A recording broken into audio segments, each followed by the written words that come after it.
नमस्कार, आप देखना शुरू कर चुके हैं पंचायती टाइम्स और मैं हूं गौतम ऋषि। इस वक्त बांग्लादेश से बड़ी खबर आ रही है। वहां की प्रधानमंत्री शेख हसीना प्रधानमंत्री पद से इस्तीफा दे दी है और प्रधानमंत्री भवन छोड़कर भारत रवाना हो गई है। ऐसा कयास लगाया जा रहा था पिछले दिनों से कि वहां जो हालात बने हैं आरक्षण विरोधी को लेकर, नौकरियों में आरक्षण को लेकर, तो बहुत ही स्थिति विगत दिनों से बांग्लादेश की खराब थी। कई सौ छात्र और लोगों की मृत्यु हुई है। कल ही एक खबर आई कि एक ही पुलिस चौकी के 13 लोगों की मारे जाने की खबर आई। तो अभी जो खबर आई है कि वहाँ के जो हालात हैं उसके मद्देनज़र वहाँ की प्रधानमंत्री शेख हसीना इस्तीफा दे दी है और भारत आ रही है अपने बहन शेख रेहाना के साथ। वहीं अगर बात करें कि ये अगर हिंसा क्यों भड़की की है, तो 1971 में जो स्वतंत्रता संग्राम हुआ था बांग्लादेश का और ये पाकिस्तान से हटकर एक देश का निर्माण हुआ था, उसमें भारत की अग्रणी भूमिका रही थी बांग्लादेश के निर्माण में।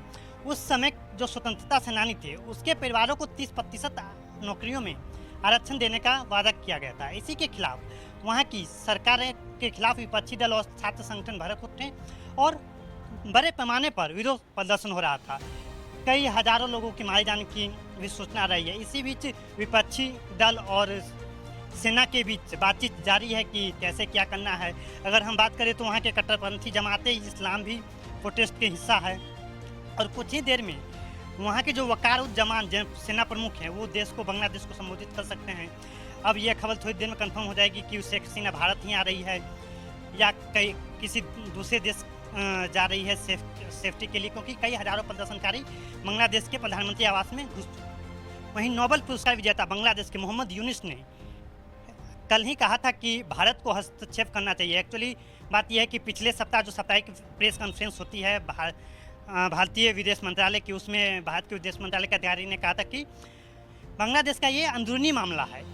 लेकिन वहाँ के नोबेल पुरस्कार अर्थशास्त्री में नोबेल पुरस्कार विजेता मोहम्मद यूनिस ने कहा कि भारत एक पड़ोसी देश है, बड़े भाई की भूमिका में है, तो उसे इंटरवीन करना चाहिए और हस्तक्षेप करना चाहिए। लेकिन अब देखते हैं कि भारत का क्या रुख होगा। अभी तक भारत की तरफ से कोई प्रतिक्रिया इस पर नहीं आई है। आप बने रहिए हमारे साथ पल पल के अपडेट के लिए। तब तक देखते रहिए पंचायती टाइम्स।